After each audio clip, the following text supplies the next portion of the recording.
Greetings to all.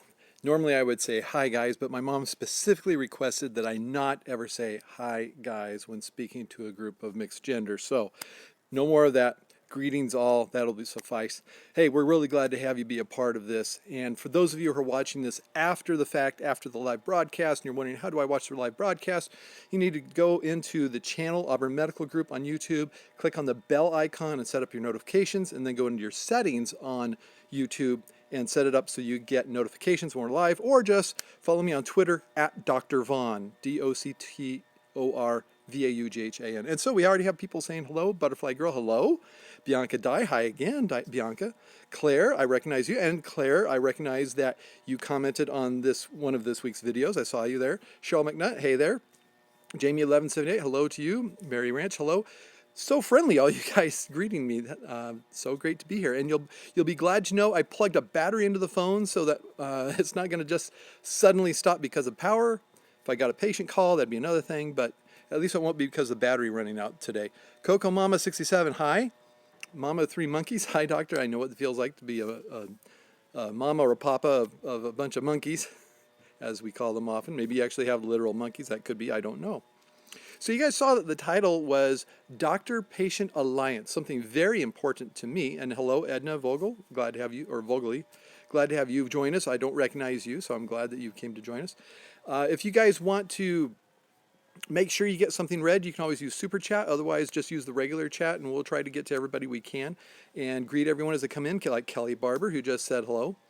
And we'll also stay on the topic of Doctor-Patient Alliance at the same time as greeting and interacting with all of you in our community here that YouTube has provided for us. Haha, sometimes we call them monsters. My kids are 6'4" and 3.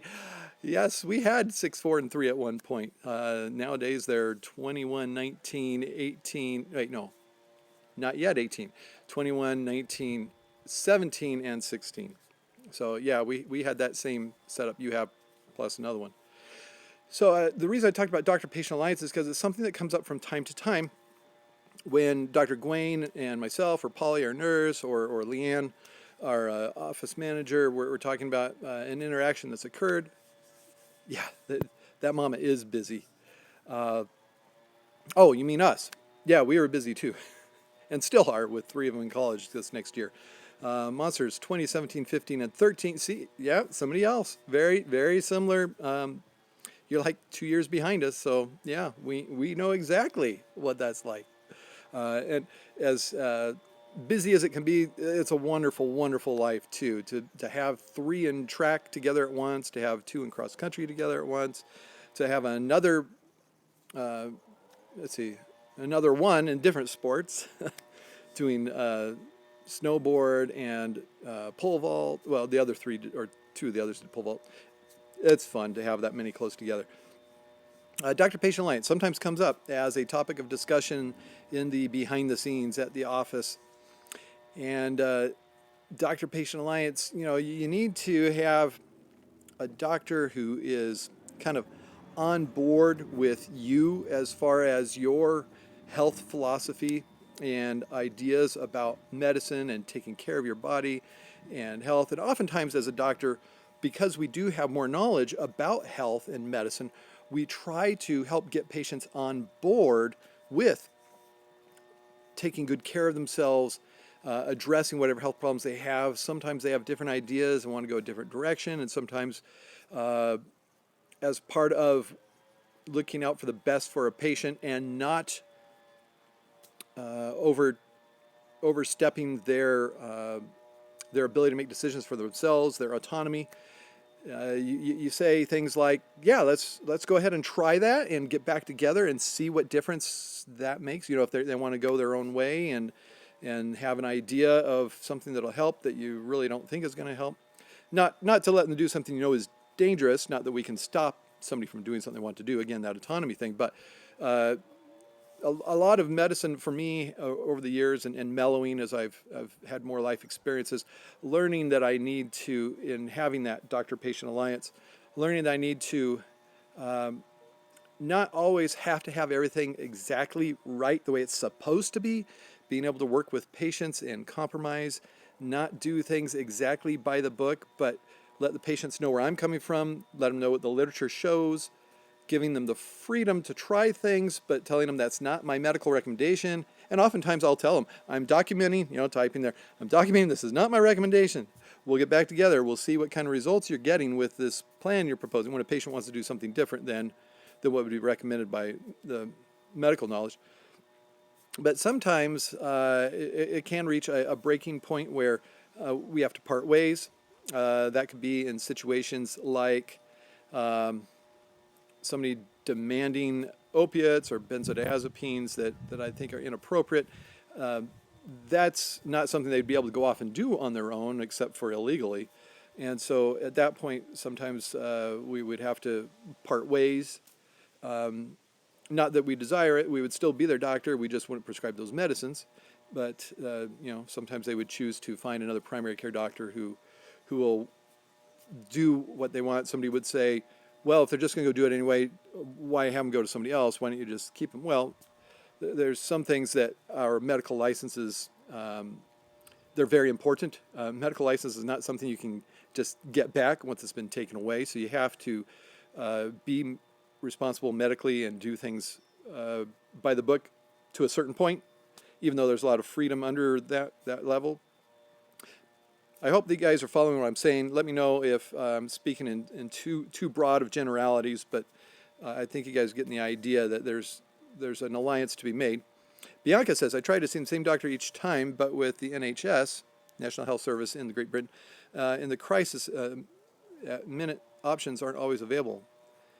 That's another thing, is staying with a like-minded group. Now, in our group, we will kind of share our patients. They're not always going to the same doctor.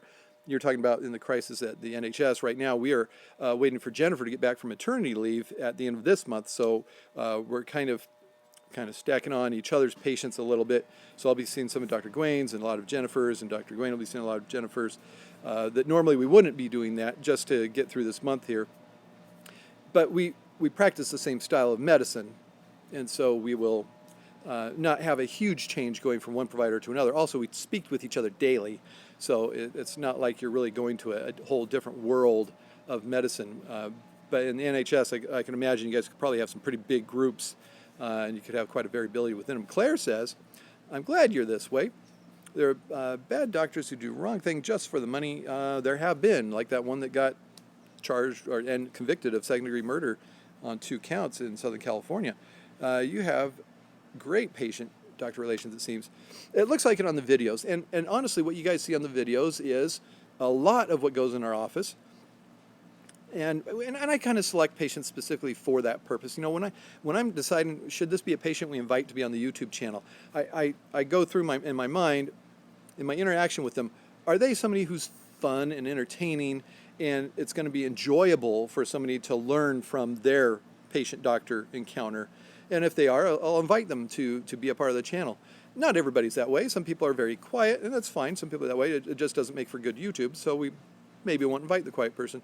Or if somebody is kind of harsh or gruff, maybe we would, because it would just invite too many hater comments if that was to be something that got on the channel. And although you guys don't see a lot of the hater comments, and I've told you guys this before, that the reason a lot of things don't end up on the comments on the channel that I moderate is because it's something that could be construed as insulting to a patient or to another commenter. And so I try to keep that stuff off, but I do read all the comments. So don't be discouraged from commenting if something you say could be taken a funny way and it doesn't show up. That's me. I read it. And it may not be that it's not something I agree with, or it just may be something I don't want to be construed as the wrong way. Has the channel ever had a live chat before? Why, yes, his sibling. It has had live chats before. A lot of them were only available after the fact on our Patreon, but I've made a change on the Patreon. Now, the things that only go to Patreon are things that aren't on the live chat, and you would never know about them on the channel because they're unlisted. And it would be things like us just joking with a patient in between takes, stuff like that. Behind the scenes that people that pay them more on Patreon would enjoy watching, but wouldn't necessarily be something that fits with the whole medical channel thing on YouTube for anybody to come across that's looking for medical information. Mr. Lots of numbers says, remember that doctor from Detroit who prescribed chemo to his patient who didn't have cancer a few years ago? That was crazy. Don't have knowledge of that. Don't have any memory of that being in the news, although I may have heard about it at the time. Now, it could be that they were prescribing a medicine for a non-FDA indicated purpose. We, at our office, often prescribe things for conditions that drug is not indicated for, because there's a lot of literature that supports that it helps that. They just haven't done the studies through the FDA to get it approved through them.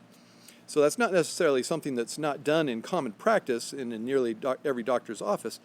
But there are some crazy things out there, too, that go on using medicines for things that there's just not evidence to support it being used for. And you'll see people doing that.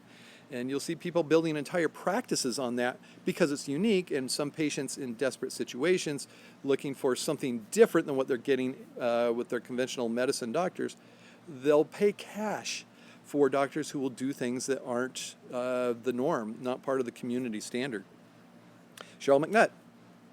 Oh my, now that's a doctor I wouldn't want. I agree, Cheryl. I wouldn't want that doctor either. So I was really glad to go over these ideas with you, kind of get a little bit off my chest from interactions with patients, which are real, and you have the good and the bad. But I'm glad you guys are here to talk to about it. Now, his sibling says, does Dr. Vaughan participate in this chat, and is this chat moderated? Why, yes, I participate in this chat, and I am moderating it.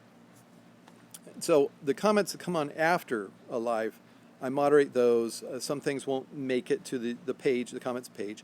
And then what's on here, I don't have any control about what comes on here. The only thing I do about comments that come up on these live streams is if it's a, what do you call them, a super chat, I'll bring special attention to it and give special attention, even if I'm in the middle of another topic. Ty, hi, welcome, thanks for joining us. Mr. Numbers says that doctor was profiting off those patients large amounts of money. He was caught when a patient got a second opinion, was alerted whistleblower. Yes, anytime a doctor is saying this isn't covered by your insurance, that's a red flag. It doesn't mean it's not something to do. I have things I tell patients, hey, taking off a seborrheic keratosis off your cheek that's not cancerous and not suspicious for cancerous is not covered by insurance. If you want it done, I'll gladly do it, but you're going to have to sign this thing saying you're okay with paying for something your insurance doesn't cover. But there's people who are going to be doing procedures that insurances don't cover because they're not legitimate procedures, or they don't have good evidence for their efficacy. Bianca Dye says, only bacteria I can think of from UK, Harold Shipman, he killed a lot of ooh, yuck. There was a nurse who killed a few kids. Oh my goodness, caused disabilities in others. Oh wow, that's awful. Claire, my daughter is doing for the second time, this time checking several clinics before paying the $25,000. What's she paying $25,000 for, Claire? Wow, my goodness. That is a lot of money to pay for something. A lot of money to pay for something. Now, there are some things that people would pay that much for. They're legitimate things, usually plastic surgery, something that's not covered by insurance, but would cost a lot of money and people want done. Although some would argue whether people need to be comfortable with their images instead of paying money to change their form. IVF. Oh, okay, IVF. Gotcha. Yep, that's another one that's going to cost you some money if you're going to do it, and it's disappointing that it's not covered. And we've talked about that before, things that are covered by insurance and things that aren't, and how, whatever is covered, somebody's going to have to pay for it. And then you have the whole political argument of, is it right to charge people who have in order to provide health care for those who don't have? Some people see it as the moral thing to do. Other people see it as immoral to tell somebody else what they will have or not have done with their money that they earned. And I certainly see both arguments as being legitimate arguments that totally depend on your, whether or not you think it's moral to let people go uncared for in your society or not. But I'll try to avoid the political. Do doctors get any money for prescribing of medications? Not that I know of, and not that I see at all. I hear this talked about. Usually I think it's a conspiracy theorist who's saying this. There have been in the past, more so than presently, people that were getting things from drug reps. Usually it wasn't cash. Usually it'd be, although they would pay them. Here's the thing. They'd come up with reasons to pay the money. Like they would give them ridiculous amount of money for speaking at something. In fact, long ago, we had a doctor in town have lunch with us with a drug rep. I thought, oh, this is nice. The drug rep is bringing us lunch, and in order to give us this free lunch, they're going to talk about their drug. And this other doctor started going on and on about this drug. And I asked during the lunch if he was being paid by this drug rep that was there with us, and he said yes. And I made it very clear my disapproval and disappointment that I was having lunch with a fellow doctor, thinking we were just having lunch and the drug rep was paying for it, not knowing that somebody was being paid to have lunch with me to talk about the drug. That happened. Lots of things have happened in regulations since then that make that not happen anymore. I will say that in residency, I got a very nice textbook of procedures, which I still have. Is it Benson and Hedges? Rogers and Hedges, I believe it is. Benson and Hedges, I think that's kind of a cigarette. I believe it's Roberts and Hedges. Anyway, a great textbook on emergency medicine procedures. It was given to me by a drug rep for a drug. I think it was Ultram or Tramadol, back when I was in residency, nearly 20 years ago. But now, and then there's some lunches after getting out of residency, but that's about it for me and having interaction with the drug reps. They do come to our office, they do drop off some medicines rarely, and when I say rarely, I mean like once a year I'll sign for accepting some samples. I don't let them talk to me anymore. They try to, and I just walk the other way.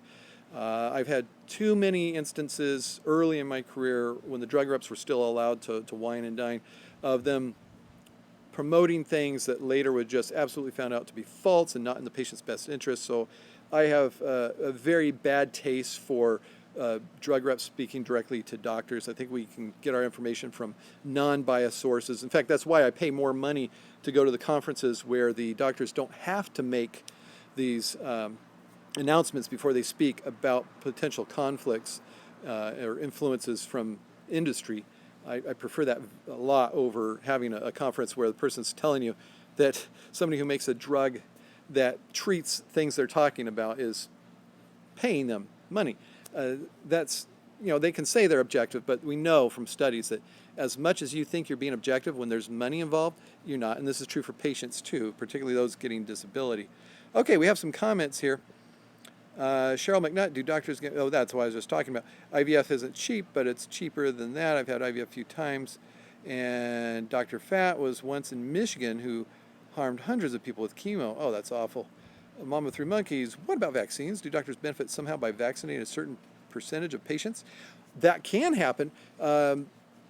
If your incentive payment through your Independent Physician Association or HMO has as one of its markers getting vaccines in a certain number of patients, just like getting a certain number of patients to get their colonoscopies, or getting a certain number of patients to get their blood pressure down to a certain number, or getting a certain number of patients to get their hemoglobin A1C for diabetics down below a certain number, there'll be financial incentive. And again, it's a situation of watch the money. Is the person saying that's good benefiting from it? Yeah, well, then you need to ask, could that possibly be influencing that? You can ask that question of us and getting the vaccines in our patients. You would know, though, from before that was the case, that we also were still saying the same things about vaccines. So it didn't cause a change that we can see, but it is a good point, and it does need to be looked at. Is it for the patient's best interest that the doctor is doing that? Is it because they get an incentive at the end of the year because they do that? And the reason the incentive comes at the end of the year is because if the patients get the vaccines, if they get their colonoscopies, if they get their hemoglobin A1C, if they get their blood pressure down, it's going to result in less harm to the patients, resulting in less expense to the insurance paying the bills ultimately, because they won't have to pay for hospitalizations and further treatments because the people got sicker because they didn't get treated in the first place or get preventive care. Dr. Fata, okay. And Claire, my brother suffers migraines, so I told him about your seminar, and he's checking it out. Thank you. Oh, wow, financial incentive for having healthier patients. That's great if it's a measurable thing, like A1C and blood pressure. Absolutely. And that's what it is. They look and they see what results in better patient outcomes, and then they incentivize that because it's going to cost the insurance less money down the road. So it used to be that insurances had the incentive to not pay for things because when a patient got sick, they would just drop them. Now that you can't drop patients because of pre-existing conditions, it's an incentive for the insurance companies to keep patients healthy and go ahead and pay for them. Here's an example. We're actually pushed to prescribe medicines the insurance has to pay for, to get patients to get their colonoscopies the insurance has to pay for, to get them better, to spend the insurance company's money because it's going to cost less money down the road to have healthier patients. It's a good turn that's occurred in medicine, and in large part due to the Affordable Care Act, the ACA, sometimes called Obamacare, that made it so that you can't get turned down for pre-existing conditions. Now we have a threat with the HCA that the Republicans are putting through that could possibly make it so insurance companies can drop patients because of pre-existing conditions, or if there's a lapse in care, have a higher premium for them because of pre-existing conditions. This gets rid of all of the benefit that we'd had previously under the AHA. It's a part of it we need to not lose. I know that we need to make changes in it. I know it's not working across the board and for everything we need it to be. I fully know that, and I know that there's not enough money to do everything it's supposed to do. But one of them I really don't want to lose is the pre-existing conditions. I'd rather we find the money somehow, somewhere, to be able to keep pre-existing conditions not able to be a factor in getting insurance, even if it means dropping some of the super expensive treatments, maybe some chemos, maybe dialysis, maybe some of these really expensive treatments that people are Hep C, maybe I'm not sure what, but it's a discussion that if it took place may allow us to have people get care at the affordable level who aren't getting it now. And I know that sounds very socialist of me. I apologize to all the people that may be offensive to, but that's the way I look at it, is let's get affordable care for the whole country, then come up with ways to make these gold star treatments, Cadillac plan coverages available to the rest of us, getting the price down over time through innovation. Hello, Sharon Calvert. We're glad to have you here. Pam, hey, glad to have you here. Method of treating migraines. I think you're probably referring to, Lori, to a video that we did where I performed a greater occipital and lesser occipital nerve block on a patient after going to a conference at USC on doing that procedure. A patient who is actively suffering from migraine. This injection has a super high rate of success at completely getting rid of that migraine and resolves it. The anesthesia lasts for about 5 hours, and when that wears off, the migraine's still gone until another one comes. Many people confuse it with Botox therapy, which is a maintenance treatment that people would go in every so many months to get their injections to keep from having migraines. Both of them are good treatments. One of them is maintenance. One of them is kind of a spot treatment. And I had a choice at the seminar to either go to the treatment that would treat a migraine right there with medicines I already have in my office, or get trained on Botox, which I don't already have in my office. That's for maintenance, and I chose to go with the one that involved medicines I already had in the office that we could use. Cheryl McNutt. Trust would have to be a big issue if doctors get paid for things one might not need. Absolutely, and that would be like that concern about were the pharmaceutical companies paying doctors to prescribe certain things. That would be an issue there. I think we probably saw some of that in the early 2000s and late 90s with the everybody being prescribed the statin drugs and the cardiologists all taking statin drugs that were given to them. And there may have been some incentives there. I personally did not see any of it because I was just a little bit behind where all that was going on. I finished residency in 1999, and a lot of reform was occurring around that time. I certainly heard the stories about the people getting the front row tickets to the big game and all of that, or the theater. That's what it would have been if it was me rather than sports. But it never happened that I experienced. Oh, no, I was just thinking. We did get tickets to a Kansas City Chiefs game, but that was a raffle that they put on for all the residents at the hospital. That actually, I believe the hospital put on. I don't know if there's drug money in that at all. Anyway, the one time that we got it, I don't remember any thanks being given to any drug company for it. It was just from the hospital that I worked at. And Bianca Dye, paracetamol or stronger and a dark room for my migraines. Yeah, thank you for putting a plug for what we call in this country acetaminophen. How do you feel about preventive migraine treatments with oral medications? Preventive with oral, it works for some people. Kathy Louise, I agree. Some things cost too much and should not be available to everyone at no charge. There should also be thought to how much good some things are probable to do for the cost involved. Kathy Louise, that is a message that I'm probably going to be preaching louder and stronger in the coming months. Absolutely. We have to, the money has to come from somewhere. If the money is there, then we don't have to make these choices, but it's not there. So are we going to, as a society, tell those people that have it, we're going to take it from you because we can? Is that moral? On the other hand, is it moral to not care for the people who don't have what it takes to pay for their health care?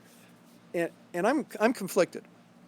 Part of it is my being political enough that I don't want to make a commitment one way or the other, and I don't have to because I'm not a politician. But part of it also is that I am conflicted. I can see both sides of it. I have people I love very much who can argue both sides of it. All right, let's get back to a rescue dog's life. I have Obamacare insurance. It is good to have since I have pre-existing conditions, but it's horrible. I have to get all medication from Canada. Why is Canada cheaper medications? A lot of us are asking that. And I don't know that it's necessarily pharmaceutical companies being in the pockets of doctors so much as politicians on that issue. So think of that when you talk to whoever's going around and the feed. But I do want to keep talking. So we were just talking about a comment by Kathy Louise about free health care. There are people who get free health care. There's also many, many more who are in debt and not able to pay for the health care. And it's not being written off. A lot of it is written off, but there's a lot of people who are just destroyed. They lose their life savings and get in very bad situations economically because they are responsible and do pay for their health care that they're not able to afford. And we really need to be aware of those people and not just skip over that and go right to the people who are getting it for free and not paying anything.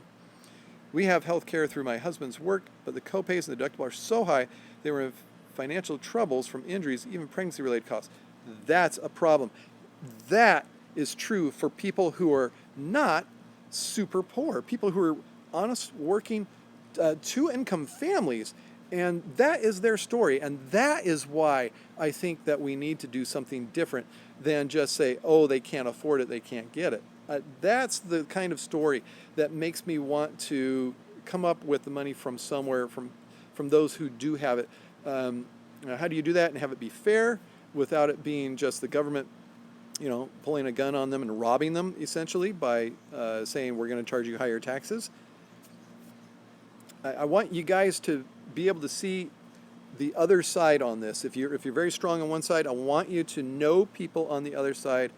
I want you to see things through their perspective, even though it may be hard to see it as fair, may be hard to have consideration when somebody has the resources and they're not sharing them.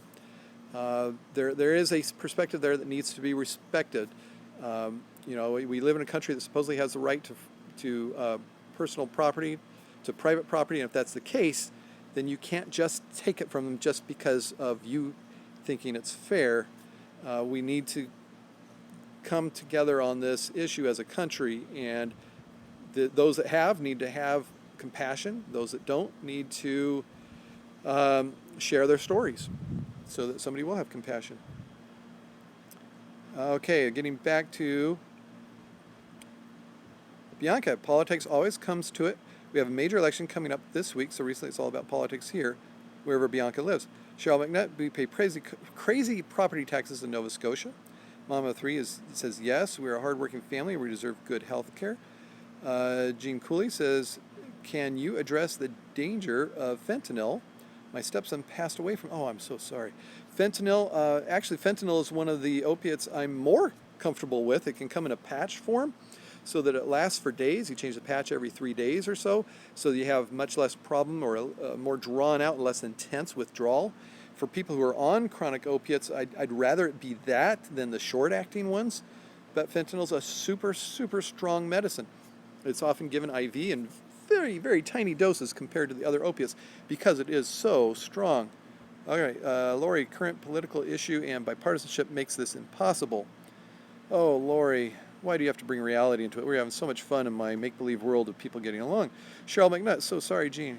Kathy Louise, if you are self-employed and work, you're behind off, make good choices. $1,000 a month with a $10,000 deductible makes insurance prohibitive. Yes, Kathy Louise, that's why the Affordable Care Act isn't perfect. It didn't solve our health insurance problems. It did make them better than things would have been overall had it not gone in place. People don't realize that for the most part. They just see how bad things are instead of realizing in 2008, the way that insurance rates were going up, they would be higher than they are now had it not gone in. So something to keep in mind. Bianca dies in the UK. Okay, so you have elections in the UK. And I'm sorry, Bianca, I'm not aware of the significance of the elections you guys are going through right now.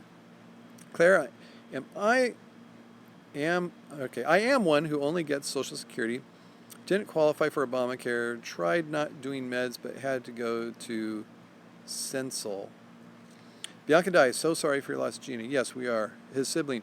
Property taxes have nothing to do with health care in Canada. The high rate of income in Canada is due in part to universal health care. The money to pay for it needs to come from somewhere. Exclamation point. Is that an exclamation point? No, it's not. It's an L and then a period. But it looks like an exclamation point, and I would put one at the end of that because, yes, the money has to come from somewhere. That's the reality of it. Doctors often talking about health care don't bring that part into it as much. The reality of it needs to come from somewhere. Other things need to be paid for too. Roads do need to be repaired. You may not see that as important as somebody's health care, and it's hard to equate the two. Certainly, we don't have to pay as much for, I'm getting political here, to have an army that's how many times bigger than the next largest in the world? Go figure. T. Lung, fentanyl overdose is a big problem in Canada. Mama of Three Monkeys, I didn't know that. Mama of Three Monkeys, do you know why drugs are cheaper in Canada than in the USA? Yeah, and that's the second time that question has been asked, and the second time I'm not going to have the answer for it, except it probably has something to do with drug companies being the pockets of politicians. Also has something to do with the FDA, who approves the drugs. Now, I will say that there is some evidence, probably by the drug companies, that drugs that come from other countries are not as pure, not as safe, not always the same thing. Yeah, I'm sure that does happen, but it's probably overblown by domestic drug companies that are charging a lot in the United States. The problem with Obamacare is they don't look at the full picture. They base how much you owe each month or on your pre-tax amount. My health insurance costs 2 weeks pay every... Oh, my goodness. Wow. Lori says, lobbyists. Yes, lobbyists. Lobbyists can be for anything. Lobbyists can be for people with end-stage renal disease. You know, all of a sudden now it's the other side. Now it's the patient group having the lobbyists. I say this because in the 70s, Richard Nixon signed into law an act that made it so that anyone with end-stage renal disease is now on Medicare. So we have one organ in our bodies that is benefiting from socialized medicine ever since the 70s, and that's our kidneys. Interesting. Now, if we have other lobbies that are as strong as that for you name it disease that can be deadly, it would get covered if the political environment was different enough or similar enough to the 70s that it could happen. So all you have to have is a strong enough lobby for your particular organ system or disease, and you can get your share of it. And so it's just all, it's whoever is the loudest little cheeping bird that gets the worm. You know, I feel for people with end-stage renal disease. I don't want them to not be able to live. But I also don't want people to not be able to live who have something else and can't afford insurance. So for some reason, our legislators saw fit to make people with end-stage renal disease more important than everybody else, essentially, when they passed that law. And I know I'm going to get a lot of hate from people with end-stage renal disease and their family members who, of course, love them and don't want them to go without dialysis. Just like everybody else doesn't want their loved one to go without their necessary medication or treatment for their problem. Okay, so we have Kathy Lee saying, I feel that I am penalized for making good choices. His sibling says, Canadian meds are usually generic. The patients on new meds expire much sooner than on the U.S. Jeannie says, thank you. It's very hard to understand that this drug dose is worse than heroin. It's very strong. Bianca Dye, I can imagine it's similar to us in the UK. We get healthcare free through the NHS, but dental isn't free. Reminds me of a joke on The Simpsons about the big book of British teeth. I don't remember the exact title. Eye test glasses to have dental work is expensive. Can't afford it. Gina Cooley, live stream is offline. Oh, okay. Well, I'll keep talking to the offline people here. Edna Vogley, I have neurological specialist for epilepsy. The fact that I had uncontrolled seizures of the patient, Dr. Alliance, was huge for me when we discussed temporal lobectomy. Whoa, that's pretty serious. Lori Shapiro, how about suffer with prolonged treatment, go nowhere? Just go to the radio. Hello, glad to catch live stream. Yes, just go to the radio. We're glad you caught it. Cheryl McNutt, live stream great here. It has been a great live stream. You guys have had great comments. Didn't expect it to get into the whole political argument when I was just talking about doctor-patient alliance. I'll have to change the title when this goes up after the live is done. Kathy Louise, it's like driving up to a neighborhood, seeing it as more affluent than some, and charging me 50 times more than others so I can pay for 5 families. Ouch. And Sharon Calvert's fine here. Excellent. So glad to have this time with you guys. If somebody watches this after the fact and they don't have the little bell icon to be able to catch these live, go to the Auburn Medical Group page on YouTube and click on the bell icon so you can adjust your notifications, or follow me on Twitter at Dr. Vaughan. And if by some chance you came across this and you're not subscribed to the channel, absolutely click that subscribe button. Lori Shapiro, very well done. Thank you. Mama 3 Monkeys, thank you so much for your time. Thank you guys. Thank you for your time. Thank you for somebody I can talk to these issues and even work out my own thinking out loud here with your feedback. You guys are a great sounding board for me. I appreciate you all. Thank you so much. Hey, Monday, Dr. Gwen Vaughn's blog officially starts. drgreenknight.com. GREENKNIGHT. DRGREENKNIGHT. drgreenknight.com. Like Sir Gawain, the Green Knight, the Knights of the Round Table. You people in the UK, you should know this stuff. So drgreenknight.com, it starts up on Monday. Lori, will you do this again? Absolutely. We do this, I don't know, lately we've been doing it a couple times a week, actually. Bianca, great chat. Yes, thank you. Sharon, brave man. Not so brave. The haters haven't come yet. I'll regret it when they do. Thanks all you guys. Until next time, Dr. Vaughan telling all of you to stay in good health.